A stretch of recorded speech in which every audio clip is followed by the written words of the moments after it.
On pourrait pas aller plus loin et voir d'autres biens communs, je pense, je sais pas n'importe quoi, mais les cinémas par exemple, ou est-ce que tout au bout d'un moment peut être bien commun et mis en régie publique? Jusqu'à quel point on peut aller? Le transport, l'eau, le gaz, les déchetteries, enfin, qu'est-ce qui peut être encore bien public, éventuellement mis en régie? Oui. Oui, en plusieurs questions, et puis d'autres ne se sont pas encore exprimés, vont souhaiter le faire. Mais sur cinéma, je répondrai, puisque quand c'était la mode des multiplex, j'ai aussi fait un cinéma en régie municipale. Je prendrai le temps. Oui, moi, je voulais te poser une question, parce qu'un des arguments qu'on entend très souvent, c'est on est obligé de passer par un PPP, un partenariat public-privé, ou une délégation de service public, pour éviter que la commune s'endette. L'agglomération ou la ville, c'est plus possible, c'est des investissements qui sont très lourds. Alors moi, je voulais te poser une question, parce que je me souviens de ce que tu avais dit à La Roche-en-Brénil, sur le fait qu'une commune pouvait emprunter à la Caisse de dépôt et consignation sur un temps très long et un faible taux d'intérêt. Oui. Là, tu parlais de l'eau. Je voulais savoir si ça pouvait être la même chose pour, par exemple, le tram, par exemple, enfin voilà, toutes les installations qu'on délègue, les parkings, parce que ici c'est une spécialité à Dijon, c'est tout pratiquement partenariat public-privé, ça nous coûte une fortune. 26. Hein, oui, c'est Vinci, absolument. Entre Eiffage, Vinci, on a un peu la totale. Donc voilà, c'était une question que je voulais te poser. C'est-à-dire, est-ce que c'est vrai que ça peut être vrai pour d'autres investissements? Moi, je voulais revenir sur notre revendication principale de la régie publique de l'eau, mais aussi l'enrichir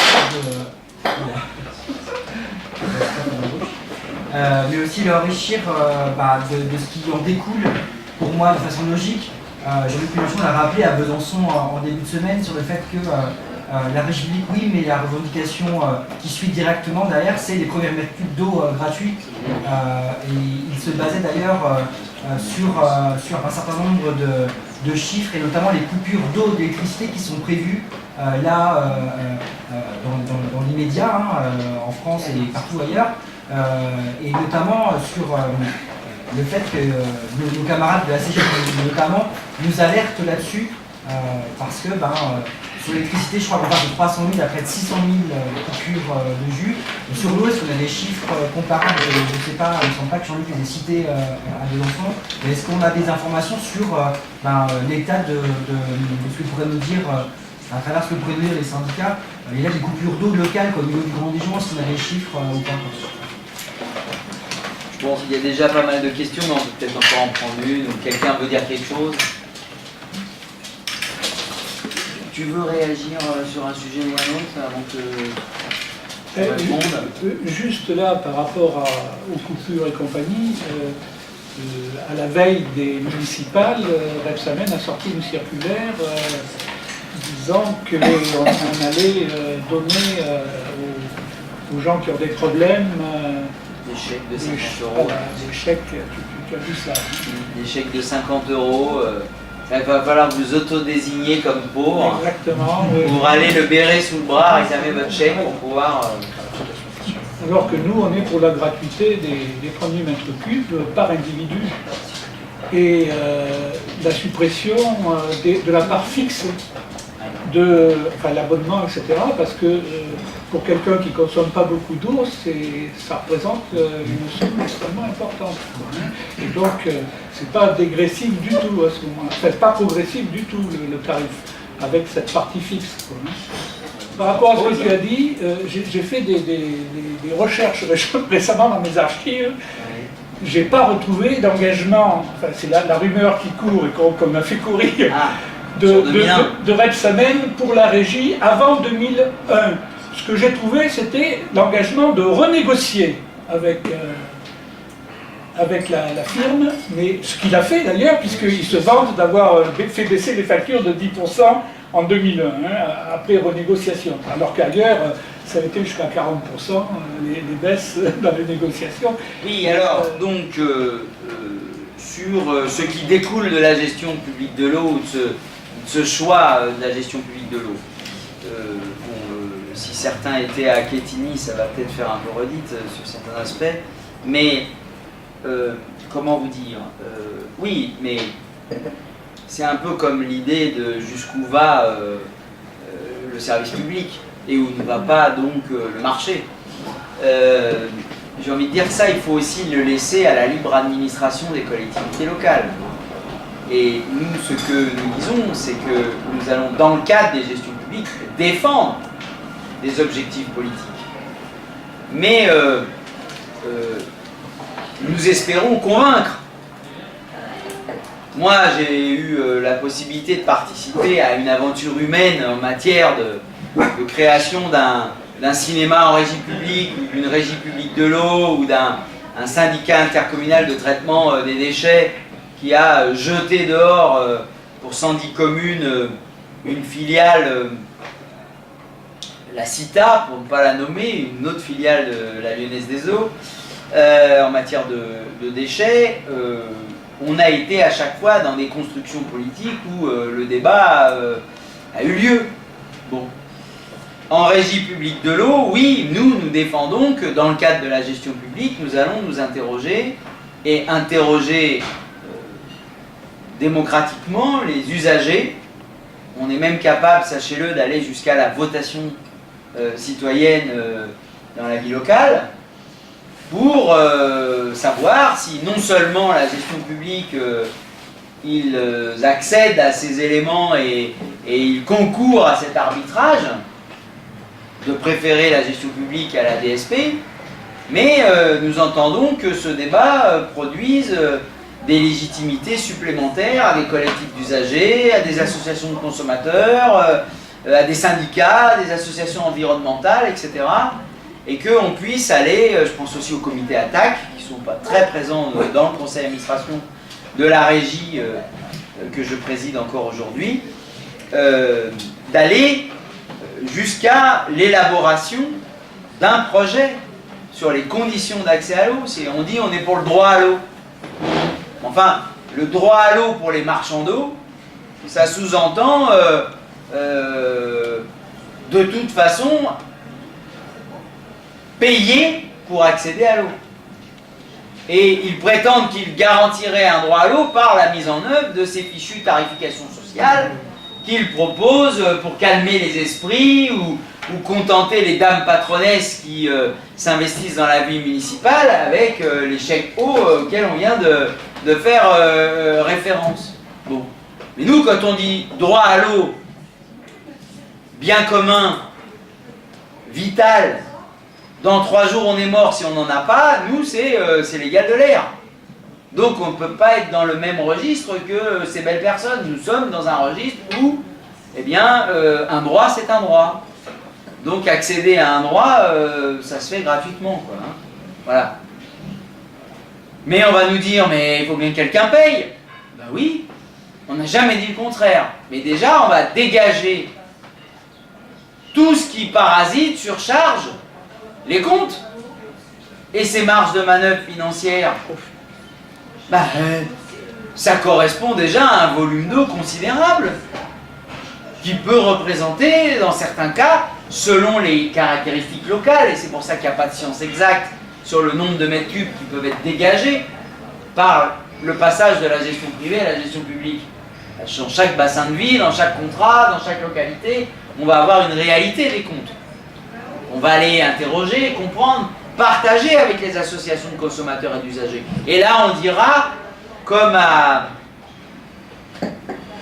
Villeneuve-sur-Lot, non pas Villeneuve-sur-Lot, ça me reviendra, à Barbaste, dans le Lot-et-Garonne, on dira, eh ben on fait 15 mètres cubes gratuits pour toute la famille par an. À d'autres endroits, comme chez nous, on dira, bon, bah, on préfère faire 6 fois plus d'investissement que du temps de Veolia parce qu'il y a des fuites et qu'il faut améliorer le rendement. On préfère mettre en place un tarif jusqu'à 120 mètres cubes très bas de 40% tout en faisant 6 fois plus d'investissement pour l'eau indispensable jusqu'à 120 mètres cubes. Et puis après, ça sera considéré comme des usages de confort et donc plus cher, voire des usages de luxe. Mais par contre, on appelle à la rescousse ceux qui consomment de l'eau pour l'activité professionnelle et économique, chez nous ça représente 10% de la consommation, et bien eux ils vont payer 60 centimes du mètre cube de plus que la moyenne de l'usage domestique, mais ça va servir à faire la gratuité de 3% de la consommation de toute la population pour l'usage domestique, jusqu'à 120 mètres cubes, hein, parce qu'il ne s'agit pas de mettre en place une remise en volume qui serait un puissant fond parce que ça coûterait à n'importe quelle échelle de consommation. Non. Tout en étant inférieur à ce qui était pratiqué avant. Et le tarif moyen? Ah bah oui, puisque, je l'ai dit, nous sommes en moyenne, au départ, on était en moyenne 28% moins cher que ce qui était pratiqué du temps de Veolia, et à l'heure où je vous parle, nous sommes 40% moins cher que nos voisins qui sont repartis avec Veolia.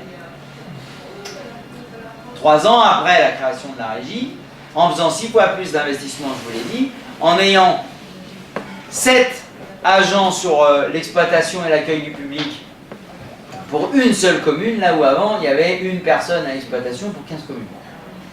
Bien. Et les salariés n'ont rien perdu de leurs acquis, ils ont même 9 jours de congé annuel de plus que quand ils étaient chez Veolia. Toutes ces idées aussi, ces exemples pour dire attention quoi. Hein, vous avez là des arguments. Je reviens donc sur la question qui était posée pour dire, partant des usages et sachant que les comptes doivent être équilibrés, en effet, nous assumons que certains usages vont concourir à la gratuité des premiers mètres cubes que nous mettons dans notre programme. Nous savons les financer en faisant une différence entre les usages qui sont faits de l'eau. Et le Code général des collectivités territoriales, ou à défaut des arrêts du Conseil d'État, que je tiens à votre disposition, permet tout à fait de mettre en place ces tarifications différenciées. Et le collègue a dit, nous revendiquons aussi la suppression de la part fixe, c'est-à-dire cet abonnement scélérat qui fait que les personnes isolées, qui vont consommer 15 ou 20 mètres cubes par an, payent le tarif au mètre cube le plus cher. En fait, alors que les gros consommateurs, eux, vont payer peut-être parfois 2 fois moins cher leur tarif au mètre cube. En effet, le Code général des collectivités territoriales dit en matière d'eau que la facture est établie proportionnellement à la consommation, virgule, et peut comporter une part fixe. Tout est dans le peut, il n'y a pas écrit doit comporter une part fixe. Donc vous êtes légitime et personne ne peut vous contester ce droit à librement, dans une collectivité, dire que vous ne pratiquerez pas la part fixe, ou alors, comme nous, vous pratiquerez pour les usages professionnels, vous pratiquerez pour les administrations, collectivités, voire pour des associations à but non lucratif, un tarif particulier avec part fixe, mais pour que l'eau vitale rentre dans la cuisine et la salle de bain, vous arrêterez de faire payer des frais de mise en service et des parts fixes d'année en année. Souvent, ces parts fixes sont 1 fois, 2 fois, 3 fois la valeur même du compteur qui va être utilisé pendant 15 ou 20 ans. Un compteur, ça vaut 32 € hors taxe. La tête de radio relève dessus, ça vaut 30 € hors taxe. Arrêtez ou arrêtons de nous faire berner sur le fait qu'il faudrait louer notre compteur. Et on le paye comme par hasard, la location annuelle, 30 € quoi. Ça va, et combien de fois il va falloir leur payer ce compteur? J'ai vu que M. Rebsamen vous vendait la télé-relève.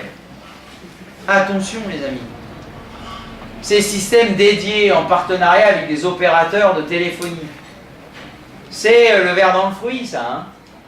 C'est le truc pour vous expliquer en 2021 que le service qu'on vous rend, de détection des fuites, de relève de vos compteurs sans vous déranger, vous allez le perdre. Si on ne renouvelle pas le contrat avec la même société. Eh bien oui, parce que ce truc-là ne fonctionne qu'avec la boîte qui le fournit. Voilà. Donc ça fait aussi partie de la bataille que de dire nous voulons, quand c'est délégué, puisqu'on hérite de situations comme ça quand on rentre dans le conseil municipal en 2014, eh ben on revendique le fait qu'on veut des trucs qui fonctionnent quel que soit le gestionnaire. Des têtes de radio-relève et pas de télé-relève universelles qui ne sont pas vendues par une multinationale, ça existe sur le marché. Donc il existe des possibilités de ne pas tomber dans ces pièges-là et de ne pas mettre la corde au cou à plusieurs générations d'usagers, alors même qu'on sera sorti de la scène politique. À propos de la question sur les emprunts, alors là, moi je le dis, hein, c'est vraiment du ressort de la bataille politique. Je vous dis, je peux vous parler sur ce sujet-là que de ma propre vie. Je suis arrivé dans le bureau d'Henri Emmanuelli au printemps 2013, au conseil de surveillance de la Caisse des dépôts. J'ai été voir mon bon ami Henri, un peu nostalgique des tonalités de gauche qu'il pouvait avoir. Je me suis rendu compte au bout de 15 minutes qu'il ne fallait pas que je le fâche en lui disant qu'il avait capitulé sur tout puisqu'il venait me justifier l'indéfendable en matière économique notamment, et il me raillait sur les circuits courts et sur l'agriculture paysanne en me disant: tu imagines si au Conseil Général des Landes je disais qu'il n'y aurait plus de fruits exotiques dans les desserts à mes élèves parce qu'ils sont priés de consommer que des fruits de saison qu'on ne produit pas dans les Landes. Enfin bref, il m'a raconté plein d'années de ce genre. J'ai compris que ça allait mal tourner, comme j'étais quand même un peu là pour que ça se passe pas trop mal. Je suis passé à autre chose. Et dans le autre chose, il y avait notamment de dire à M. Henri Emmanuelli, qui a hérité d'une régie publique dans son département, hein, qui n'a absolument pas chassé une multinationale de son existence de la gestion de l'eau, même s'il a été éclairé que de défendre le fait que c'était déjà en gestion publique et donc qu'il défendait l'idée qu'il fallait le garder en gestion publique, c'est bien, hein, on ne va pas lui dire qu'il a eu tort, bien au contraire, mais voilà son fait de gloire. Hein. Puis après, s'il a dit un truc sympa, et je m'en suis servi, c'est qu'il fallait mieux financer les gestions publiques que les gestions déléguées, ce qu'il fait dans son département. On peut être que d'accord, mais je lui ai dit: Henri, il y a quand même un problème. Toi qui es un gestionnaire public de l'eau, tu sais pertinemment que les gestionnaires publics de l'eau ne font pas appel à la Caisse des dépôts pour entretenir les réseaux d'eau potable. Par contre, les gestionnaires publics de l'eau auraient besoin des financements de la Caisse des dépôts sur la longue durée quand ils créent des nouveaux investissements. Comme par exemple, je lui dis, des forages, des captages, des usines de potabilisation, voire même du lagunage ou des stations de traitement ou d'épuration. Bref, chacun fait ses choix politiques. Mais pour les ouvrages neufs, la Caisse des dépôts répond que Bercy ne les autorise pas à financer. Je lui dis: Henri, c'est quand même inouï. Tu comprends ce que ça veut dire? Ça veut dire que si Bercy prétend que la Caisse des dépôts ne finance pas les travaux neufs, ça veut dire qu'on est condamné à faire des PPP, Henri. Mais il y a un problème. À ce moment-là, il m'a dit: ah ouais, quand même, ça t'as raison, c'est pas normal. Donc, j'ai appelé après le rendez-vous, une fois, deux fois, trois fois, sa secrétaire générale. Je ne lâchais pas l'affaire, on lui avait bien écrit tout, machin et truc. Et j'ai eu en effet la surprise l'été dernier d'apprendre que la Caisse des dépôts avait changé la doctrine sur la base de la requête de la communauté agglomération des lacs de l'Essonne. Et donc, je vous annonce que c'est pas pour les lacs de l'Essonne, mais pour toutes les régies de France. Et d'ailleurs, à France au public, lors de la dernière Assemblée Générale, c'est le réseau des gestionnaires publics de l'eau. En France, nous représentons plus de 10 millions d'usagers, soit beaucoup plus d'usagers que la Lyonnaise des Eaux, qui entre parenthèses en a que 6 500 000 en France. Non mais ça aussi, il faut faire tomber en brèche qu'il n'y a que ceux, il n'y a que eux, ils savent tout, ils ont tout, ils contrôlent tout. C'est pas vrai. Le privé a 10 000 contrats en France, il y a 24 000 services publics de l'eau et de l'assainissement en France. Voilà. Donc savoir-faire public à pignon-sur-rue. Donc, maintenant, on peut en effet, pour les ouvrages neufs, mais c'est le fruit d'une bataille. Nous l'avons revendiqué à la Caisse des dépôts. La directrice interrégionale de la Caisse des dépôts a eu affaire, non pas à un président de groupe, au Sénat, à un sénateur-maire, à un ministrable, etc. Non, elle a eu affaire à un ostrogoth du parti de gauche, qui a une réputation qui le précède. Avant même qu'il arrive à un rendez-vous, on a intérêt à mettre nos gilets pare-balles parce qu'avec lui, on va prendre des coups. C'est ça la réputation de Gabriel Amar. J'y peux rien, c'est comme ça, les préfets dans mon département m'ont supporté comme ça pendant 20 ans. Ils sont tous sortis vivants. Mais n'empêche que je sais que j'ai cette réputation-là. Mais du coup, j'ai envie de dire, alors, ceux qui vont dans les salons parisiens, ils font quoi? pour qu'on ait des emprunts de longue durée. Parce qu'eux, ils ont des entrées plus faciles que nous. Et donc pour tous les investissements publics, ils seraient priés de ne pas capituler aux indicateurs des banques. Parce que cet argument qui consiste à dire on est obligé de faire des DSP ou des PPP parce que sinon on va endetter la commune, c'est parce qu'on prétend que la commune est déjà trop endettée et que les banques nous montrent du doigt et que les agences de notation risqueraient de sortir une notation qui va inquiéter les électeurs à qui on a vendu des sornettes pendant des années, c'est qu'il fallait lutter contre l'endettement des collectivités. Alors que c'est tout le contraire qu'il faut faire. Il faut endetter nos collectivités, pas les endetter au-delà des moyens des contribuables, bien sûr. On n'est pas des irresponsables, mais les endetter au bon niveau pour entretenir le patrimoine sur la base des impôts qu'on leur prélève, et pas avec l'obsession de auto-financer, c'est-à-dire financer avec les impôts d'aujourd'hui pour leur renvoyer à leur formule. Ne pas financer avec les impôts d'aujourd'hui des investissements qui vont servir à plusieurs générations de contribuables. La dette publique des collectivités est saine dès lors qu'on ne lui pratique pas, bien sûr, des indexations sur le franc suisse et le yen.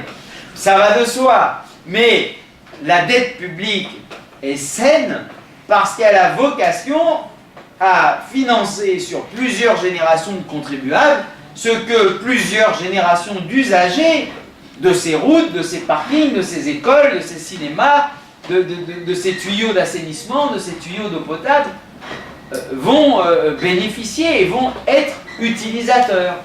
Donc c'est une bataille permanente dans un univers qui nous est culturellement défavorable.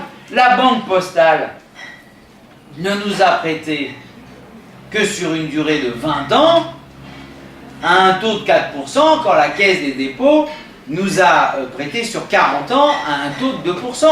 Bien sûr que nous évoluons dans cette réalité-là, mais la Banque postale, qui m'avait déjà jeté 3 fois, quand la Caisse des dépôts, on l'a desserrée, a eu plus de mal à expliquer qu'au moment où le gouvernement prétendait que la Banque postale s'occupait de soutenir les collectivités, elle allait rien prêter du tout. Et n'oubliez pas qu'en matière d'eau, les usagers, vous avez le pouvoir. Parce que vous avez le pouvoir, parce que vous payez vos factures. Et que les usagers de l'eau en France payent à 99,9% leurs factures. Hein? On va revenir aux coupures d'eau. Mais, et donc, je veux dire, vous êtes addict de l'eau, la preuve, vous flippez de la coupure et donc, généralement, vous payez, quoi. Hein? Donc, ils savent très bien qu'ils vont être payés. Les banques seront remboursées. Les salariés seront payés quand ils viennent travailler dans les régies. Parce que l'argent rentre. Il en va de même sur les ordures ménagères. Il n'y a pas d'impayé de la taxe d'enlèvement des ordures ménagères qui couvre chaque année. La dépense doit être couverte par cette recette-là. Vous êtes assujetti ici à la TEM, donc, je veux dire, les déchets seront couverts par une recette. Bon. Donc, les banques ne peuvent pas avoir la trouille. Il suffit juste d'aller remettre du plomb dans la tête de vos interlocuteurs bancaires. Si vous y allez avec le fait qu'il n'y a rien au-dessus du TSCG, de la concurrence libre et non faussée, bah c'est mort. Voilà. Si vous y allez en leur disant mais arrêtez de raconter vos salades, notre affaire est solvable, les usagers vont forcément payer, donc votre conseil d'administration ne peut pas avoir la trouille que la collectivité paye à la fin le contrat de prêt, et voilà, c'est des réalités comptables sur lesquelles ils savent que vous ne mentez pas. Il faut juste les convaincre parce qu'ils sont incultes. Moi, la directrice de la Banque postale au niveau de l'Île-de-France, j'ai dû lui offrir le guide de la gestion publique de l'eau parce qu'elle arrivait directement d'une agence de notation et qu'elle n'y comprenait rien.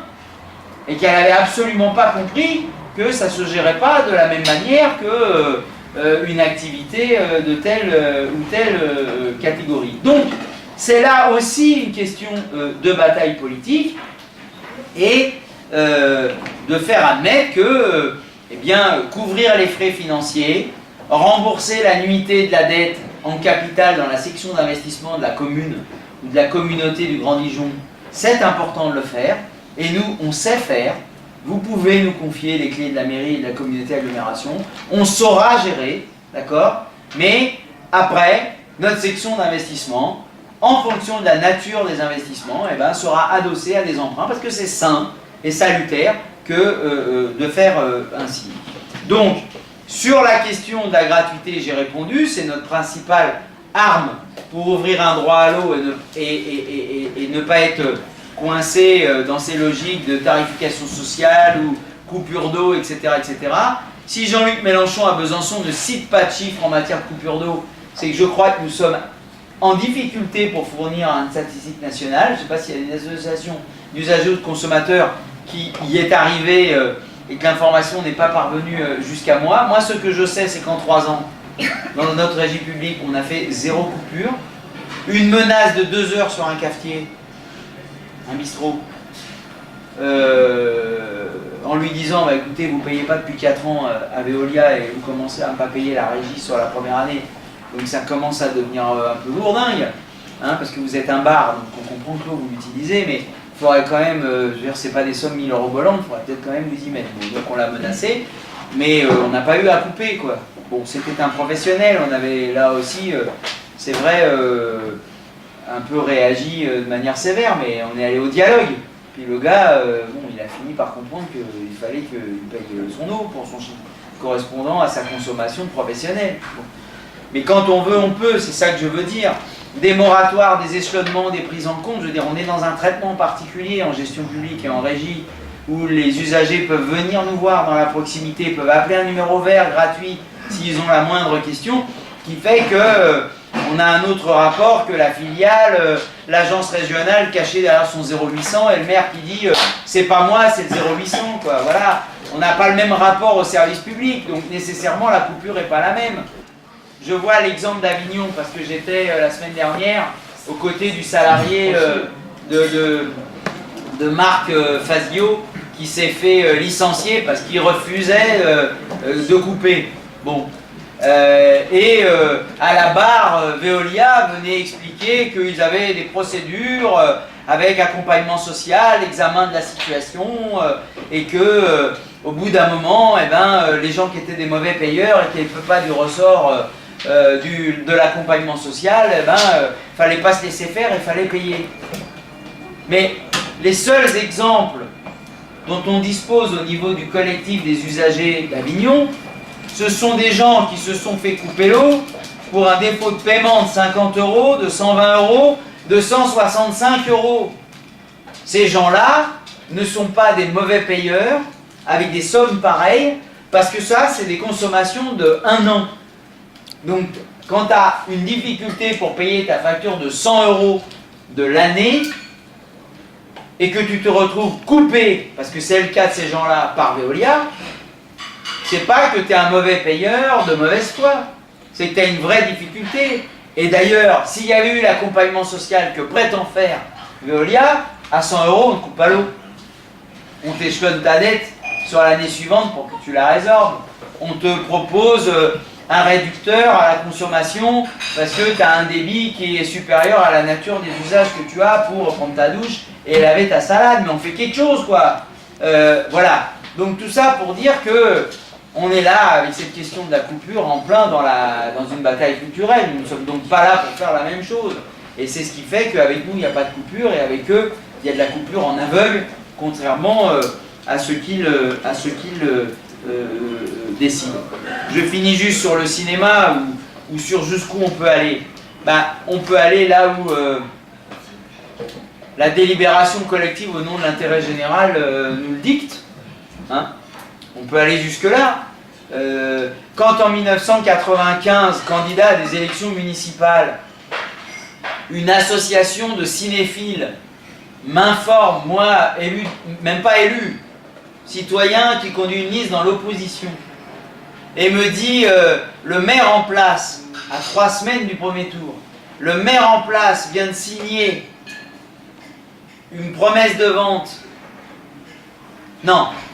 le propriétaire du cinéma privé, qu'on nous connaît depuis qu'on est né, nous, les enfants de la commune, a signé une promesse de vente avec un vendeur de pièces auto, et le maire n'entend pas réagir et exercer son droit de préemption, en l'occurrence, il ne pouvait pas l'exercer, parce qu'il avait créé les conditions juridiques de ne pas pouvoir exercer le droit de préemption pour laisser faire les marchands de biens. C'était un choix politique. Bon, mais ça, les usagers ne le savaient pas, et pas même moi, qui conduisais une liste. Et bien, qu'est-ce qu'on a fait? Et ben, nous, on a dit, bah, si on est élu, on va sauver le cinéma. Une fois élu, on a sauvé le cinéma, on a mis 5 ans à le sauver et à le réhabiliter. Ça a été un truc dont je vous passe parce que sinon j'en ai pour une demi-heure à vous raconter l'histoire. Un truc terrible, on ne pouvait pas exercer le droit de préemption, on ne pouvait pas acheter le fonds de commerce de l'exploitant privé parce qu'à l'époque les collectivités ne pouvaient pas racheter les fonds de commerce. Bon bref, on a monté un truc assez compliqué avec une SEM qu'on avait dans le fonds de commerce parce que la ville avait créé une SEM 20 ans avant qui ne servait à rien, donc on s'en est servi pour racheter le fonds de commerce. Donc on était propriétaire du fonds, mais le mec ne voulait pas nous vendre les murs, enfin je vous passe les détails. On y est quand même arrivé, toujours pareil, quand il y a une volonté, il y a un chemin. Voilà, on met le pied dans la porte, puis après on avance quoi. Et on crée les conditions d'atteindre un objectif. Moi je suis, on me dit des fois que je suis un ovni, mais moi j'y peux rien. Je n'ai jamais rencontré, en 25 ans d'exercice d'un mandat local, je n'ai jamais rencontré une administration qui m'a dit ça ne va pas être possible pour des raisons juridiques et techniques. Bon. Alors est-ce que c'est lié à mon tempérament qu'on n'a pas osé? Je ne crois pas.